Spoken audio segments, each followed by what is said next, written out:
This is a fairly older segment we used to do, but I'm revising this because, well, I started this whole thing because I wanted to do these, use or not.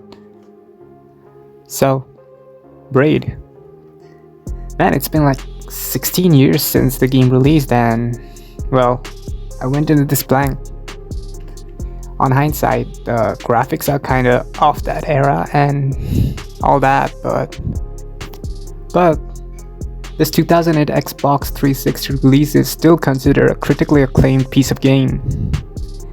And I guess its story or how it played out is a big part of it.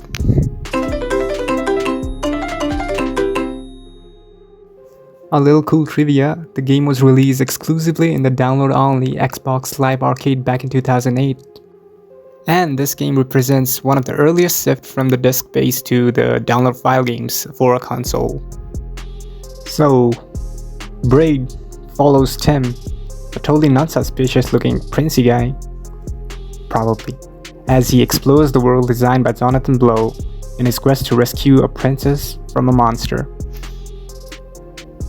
Now the game may look straightforward, but as various elements of the story unfolds while the game progresses, Tim's motives and thoughts are revealed through the game and, well, the boy is 50. Now in this story, Tim can die.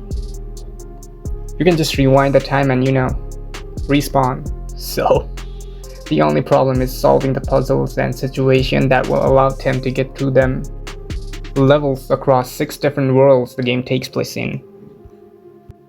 Now, throughout the game, Tim's relationship with the princess is vague at best.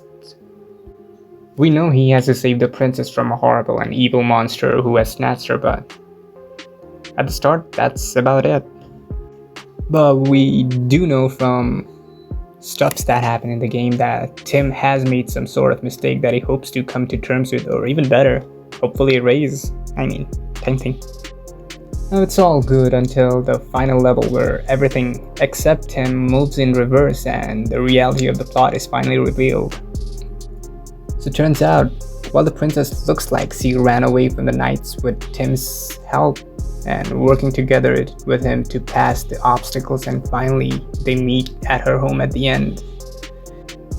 But Tim seems to be locked out of the house and the game proceeds forward, showing that the princess was actually running away from Tim, the traps and all those things being laid to stop Tim, and that Tim was the monster all along.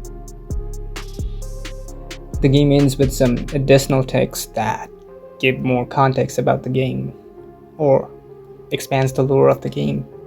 So there's that.